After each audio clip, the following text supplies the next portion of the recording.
gotta get some Nicolette on here. So what makes a horror game your horror game, Chris? I think it should have some sort of a fear of being killed, of course, because, it doesn't really work if it's not gonna kill you. How is that any different than, like every other game out there, like Mario? You don't see me absolutely terrified of, like, Goombas. It has a different type of fear. What do you mean? A different type of fear. I feel like terror is one of those things that need to be in. Like, yes, I mean, but the fear terror, of death. Not like scared, but like the imminent presence, like fucking PT. PT got it with that shit. Yeah, but it was like it needs to be a constant fear of being killed and losing something, and it's different because of the environment as well as what you will end up losing, I think. Then, because like in a racing game or something like that, if you were like to crash and like total your car, it's just like, oh, let's go through the lap again, Mm-hmm. But when it comes to horror games, you might have to do a puzzle again or something like that. But I don't know if you should put it before puzzles or anything like that. But it definitely is, like, there's that fear, but also big-time environment. Because you need that fear of death to make it okay to have more monsters in. That's the thing. Because there should always be some sort of a monster that you know exists, not necessarily see it. Mm-hmm. And if you do see it, it shouldn't be terribly threatening at first. Like, there should be opportunities for it to kill you. Well, but, not like instant, like Slender Man, where you see that fucker get instantly dead. Maybe. That could work. But it needs some strategical use. Because the thing is, if you don't ever know the creature is there, then you might become, you might think you're safe. Mm-hmm. And thus, you won't care about it anymore. Because, like, with PT, like, I was afraid of the monster at first, but then when we had to go through that puzzle a crap ton of times, I'd gotten used to it, and then she was just there. And she wasn't scary at all, other than when she suddenly spikes the sound. Like Alien Isolation? What? Equivalent to Alien Isolation? What do you mean? Well, they too implemented the concept of an always present enemy. Yeah. They had to be, well, fairly outsmart, I would say. Not ultimately, but you fairly outsmarted. And I felt like that was kind of difficult to do an entire game around. Mm-hmm. Because it would feel like Dead Space fighting that, like, regenerative monster 24/7. Yeah, which would be terrible. Exactly. And I would have hated that. Because the problem is, like, as much as you want there to be an enemy present, you don't want to feel chastised by that enemy constantly. Oh, yeah. Because then you're not allowed to actually take in the scenery. Because after you get used to running a lot, like things like, I suppose Outlast could have done it a bit too. Yeah. Because you had big running scenes, so you just run away from things, and you don't care about the environment anymore. So then you lose the horror aspect, and it becomes an action game. Oh, get the fuck away. Like, there's times when you should run away from things, but there's also times where you should feel like you should run, but you're not 100% sure, and you may not need to run. It's like, if you go down a hallway, and you see something shadow step across, and shadow steps when you, like, glitch step, like they're running at a low frame rate compared to all of the game, as they just move across the hallway. And so, you'd see them move across, and you'd know they're there, and you'd be afraid of them killing you, but you're not sure how they do it. And because of the movement, you can't predict their movement. Like, that first time when you came across the Twitcher? Yeah, I found him scary in that, first of all, it was a perfect position, because he was just standing there staring at me. But, I mean, I couldn't have planned it better. And so he was just standing there, and I was just like, he is moving a lot, and I don't know how I'm going to deal with that, because I can't process what he's doing right now. Because he was just twitching back and forth between, like, the left and right, and it was happening within, like, a fraction of a second, so I wasn't sure Just how doing that it would in go. frames. I mean, I was sure he wasn't going to be like game-breakingly evil and just killing you every time you saw him, kind of thing. I just knew he'd be really hard to counteract when he started doing something. Mm-hmm.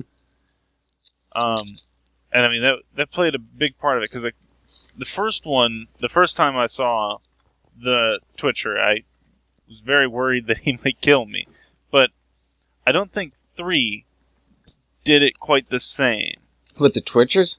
Yeah. Yeah. They were scary though because they could actually get up to you, and they were a big problem. They were something. Yeah, they were more of a problem more than terror because they would just pop out the snow and you're like, oh, I know I'm ready. It was like a. Like they could have used coming from behind you, because the thing about about games too is like horror games don't always do it, and they probably should, even though people might not be terribly happy about it from time to time, and that's have monsters come from behind you. When it's appropriate, I believe. But the real question is, when is it appropriate? I'm not sure. That's not gonna... I think whenever you're going through a map that you have to cross over again, I suppose. I'm not 100% sure exactly when you should implement it. It all depends on the game. Like, that's the thing about all of this, too, is that every game's unique in how it should be done. You have to play by the situation. Yeah. I feel like throwing in an enemy that pops up behind is acceptable when the player only has 2 options, forward and back. Because that's the only way to really implement back enemies, because the player only has one direction to look, forward or back. Yeah, I suppose so. You can do all sorts of interesting triggers and stuff and have them kind of wait around. You can have extras and all that too. So get like it's not really Steven Spielberg to come in and record things. Yeah, we don't want this. Go home. It's the cube. You respect the cube, or the cube will crush you. What is this stuff on it? What? That you're putting on it? I'm putting panels on it. What panels will do with these frames is it'll make a sticky side, so anything on that will stick to it. Like sand? Yeah, sand won't fall on this, I don't believe. Well, I don't know if it's that sticky, actually. I don't think it'll do that. It'll move it with it when it moves. But, like, if you put sand on the side of it, shit, right? this is a spaceship, isn't it? Yes. Yeah! If you put sand on the side of it, right, and you keep it on top of, like, a block so it won't fall from gravity, and you move the ship forward, it should drag the sand with it, but then it'll drop when the ship stops. But then that's horrible. But this is a very complicated ship, so it might mess up here and there. But this is the general design. Like, I saw this on a YouTube video when I was trying to do this myself. I saw this on a YouTube video? But it wasn't easy to find it again, and I don't know why. Because it was deleted. Oh my god, it's a cat! Oh my belly. Oh my belly. Alright, so now there's a method to this. So, I want to change this one, I suppose. Oh yeah, you come back in here now. Have it face to the right, so then that means this one has to be an arrow going in the same direction in this triangle shape, because I need it to go in a circle so I can get all 6 axes of movement, or well, 3 axes technically, because axis is the entire lane. 6 dimensions of movement on 3 axes. That's basically what this is. And now I want this one to face down so that it moves the ship. Because the way this works is it moves the engine, like this one right here, will move the ship to the right of it, which will include this engine, right? And then when it gets triggered again, it'll trigger this one, and it'll pull the block that's in front of it, which is now this motor, because the ship moved forward, back to where it was. And that's how this ship runs. So it runs backwards? To an extent. To an extent. Wait, backwards? No, I don't think so. It runs normal. Utterly normal. I just want to make sure I got this right, because if it's moving that way, I want it to move this way, I believe. It's magical. Yeah, so the arrow's facing this, and the crane is, or this little gear is facing outwards. That should be right, but I could be wrong. It's okay. It's fairly simple to fix it. So get out of the way. Mm-hmm. Move. No. All right. So we will bury you. Don't put that there. You stop. Where'd you even get that anyway? From you. I got it from watching you. Alright, so now that should be right.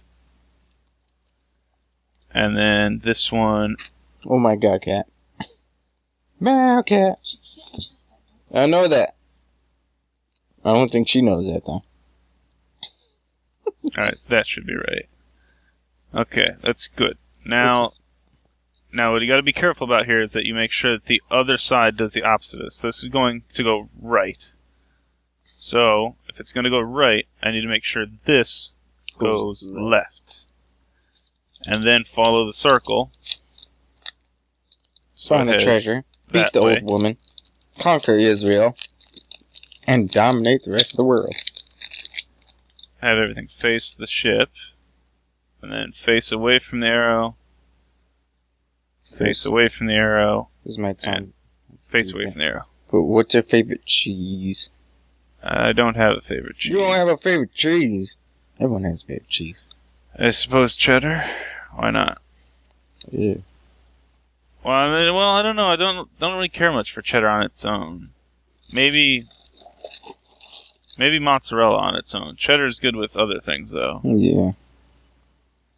I like the pepper jack. The Monterey Jack cheese with the jalapeno and peppers.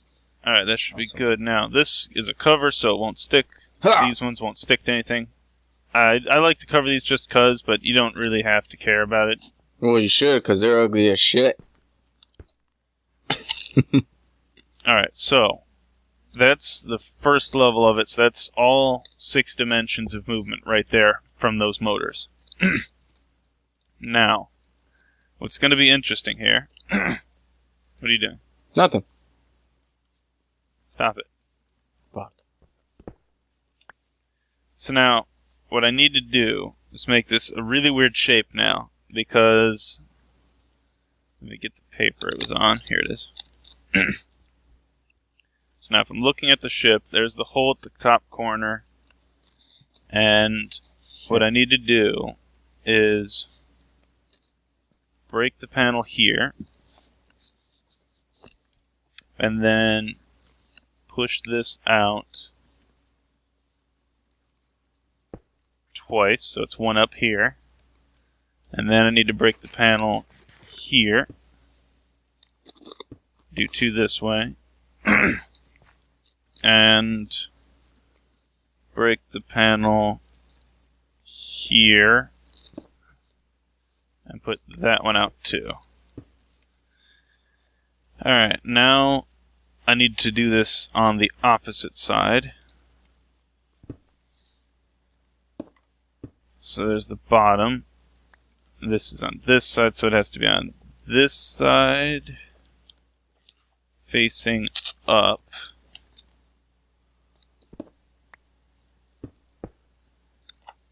Okay. Wanted that apple juice and got premium apple juice. Okay. And then I believe this one goes over here. Is that correct? I don't remember. So you got the top, there's the bottom. If I rotate that way, And then up. That should be right. No. I think that's about right for everything. So now I can go ahead and cover them all up again. And I don't know if there's an issue with the motors ever, because this is now a frame connected to this motor, but Yeah. I think it's supposed to be connected to that. So it's not too much of a problem.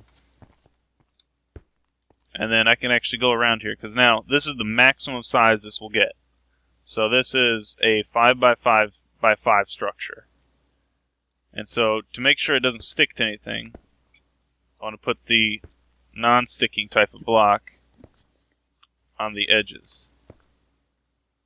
That way when I put it down on the ground, it won't rip the earth out. So there. This one reaches up to here and stops there. And this one is here. So that face is done. That face is done. That face is done. That one, and I need 2 here. And 1 here.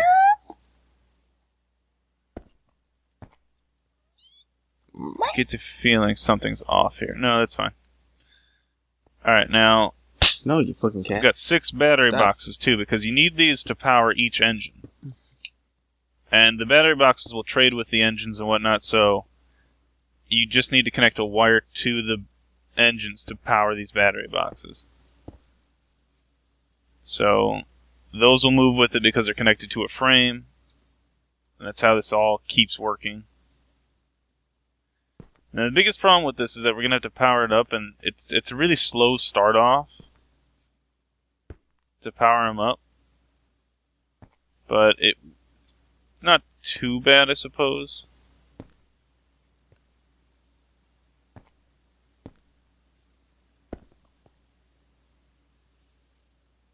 Okay, so that's right. And this. And I mean, I still have to make some red power items so that I can give this power through redstone.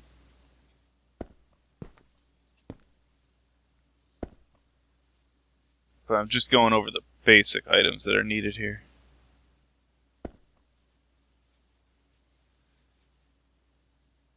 That looks like about everything. Yeah. Alright, so now... Good try, cat. I got you. I got that cat. No. Eventually we'll have wireless cat. transmitters here. Your butt! So we'll want to make sure that... Because the reason why you want them on this side, too, is that you don't want them in this corner, because it's where the wire I'm going to put down is going to go. Because that's how it goes along the other axes. Because it has to go around this spot here. So now I need to wire every single motor.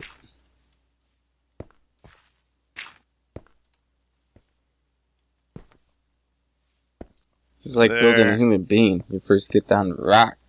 First get down the bone, then the skeletal system, the muscles, motors, the nervous system, wires. Got all this stuff. Got all this stuff. Up here. And over here. To this motor. And around here. Woo! Woo! Woo! Woo! Oh shit. Woo! And then that should be a full circuit. No, I'm missing this motor right here. And here. Alright, that's a full system. I still need to make solar panels for this, but this is a majority of the red power setup that you have to go with, well, using Bluetricity section. We need the redstone transmitters here, and then an inverted, a non-inverted gate, I guess it is. Because it needs to do a double trigger. It needs to trigger the one in front and then the one on the side. And we need solar panels to power these up. And that should be it. So, it's close to being good. What are you up to, Aiden? I'm just internet.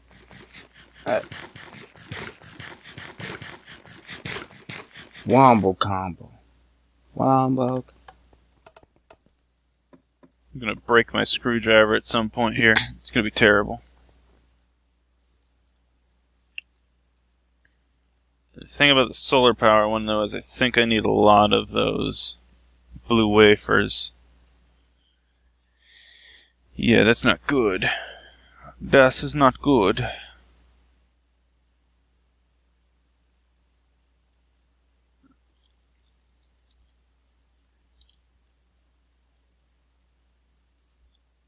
Okay, so throw this in here. What are you doing? Nothing. You didn't hear anything. You did not. Also, why do I have your power tool? I don't know. I think I accidentally pushed G because I was trying to go. Q for going left when I put my hand back down on the keyboard. How could you do such a thing? Don't you know what you've done? Actually, I need that wire some more. Look at that destruction. There's so much required. Look at that destruction. I love Smash Brothers. We were talking about freaking having Smash Brothers tournament at the recruiting office. And that'd be awesome. Because I'll kick all their asses. How could you do that to your fellow? To my battle buddies, easy.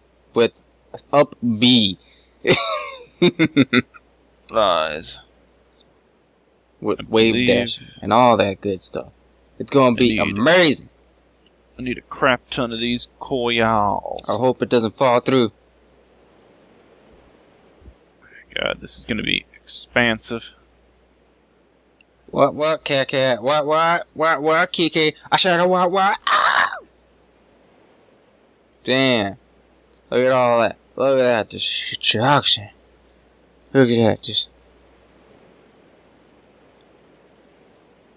some carbon and some alloy. And a machine block. Apparently, this is the ultimate ending to this. That he kicked his ass with a side B, punched him off 3 meters, and then just fucking punched him off the stage. It's amazing. It was like ping pong across an entire stage.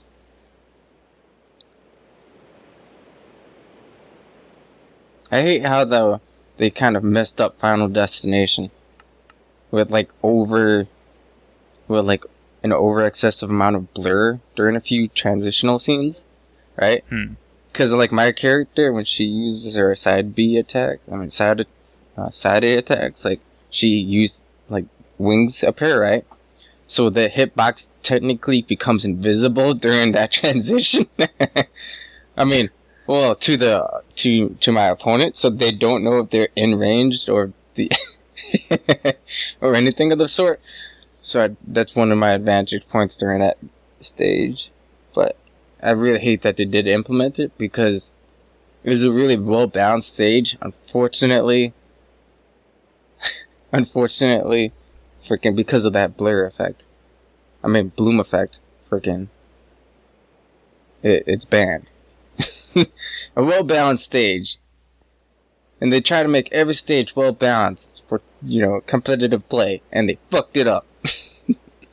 The one stage they idled all of it off of, they fucked it up.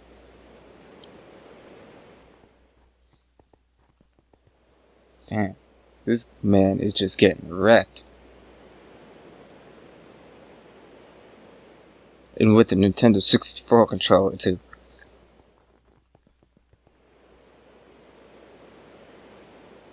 What? Why is this not? Oh, that's... Because it's not Smash, that's why.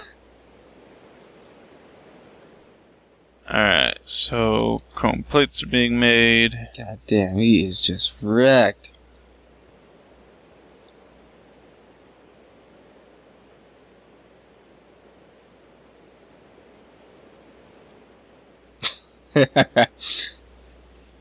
He's kicking ass. Love it.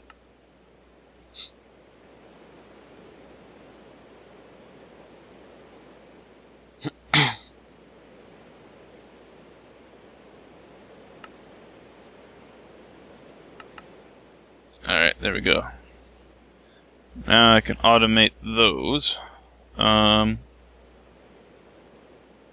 Machine block. And I want 24 of them. What the fuck is this? Let's see. Challenge. Captain Falcon Halo. I don't know what that means. Need bluetricity materials? Play as Lucina and score 8 or more KOs in single crewman. Don't know this is a vampire badge, which can be equipped to anyone. For those who don't know, this is how you get the vampire badge. Which can be equipped by anybody. Now, without further ado, the run begins. The vampire badge. Life steal. So then what does it steal life from? That's a real question. First and foremost, always go to the first rival and then grow more challenging as the battle goes on. On large stages like this, with large amounts of enemies, you can play either safe or smart or stupid. I recommend combining safe and smart together. Try having the CPUs KO each other and use quick moves or grabs to get rid of one that tried to approach you. Use as a side note, on walk or off stages like this, never stand right next to the side. Well, yeah, I could have told you that shit. Stay towards the middle segment. Now I recommend going to whatever battle has the least amount of fighters, as it is easier not to have something go wrong. For this battle, I'll go with Doc Pat and Lucina as my counter. Everything needs to cook. Why? It was very interesting. It means I have to beat fucking 8-man Crazy Smash with freaking Lucina. That dumb broad doesn't know how to do shit. Just want to be on the safe side with that. Also, how do you get the Imperfect Shield Brawl badge? Also, what's a hypersuit? What does a hypersuit do?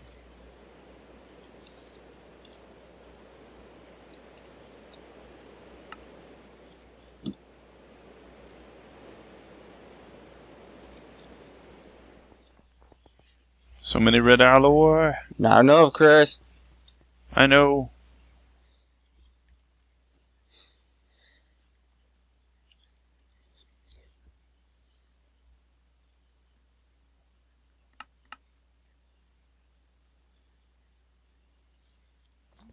Need to make 6 of these. There's no way.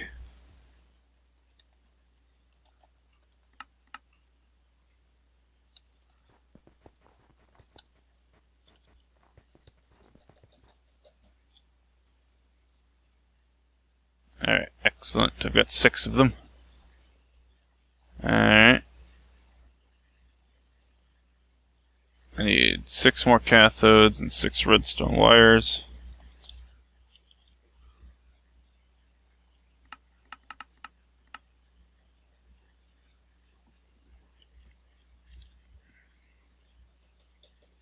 That's not the right type of wire. I just want to know what the hypersuit does, people. Damn. All this. You can't handle what it can do. Okay.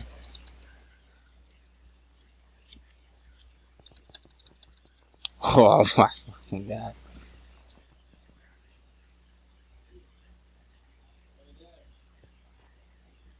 Insult to injury. 1.4% damage increase. Hidden prone enemies. What? For some odd reason, I was like, when you see something awesome like insult to injury, I'm expecting it to be like awesome, like do X number of combos. The third one's just an instant kill. It's not, that is insult to injury, in my opinion, right? No. Yeah. No, it's not that. It's just modest damage increase, and I was like, that really downplays the meaning of that phrase.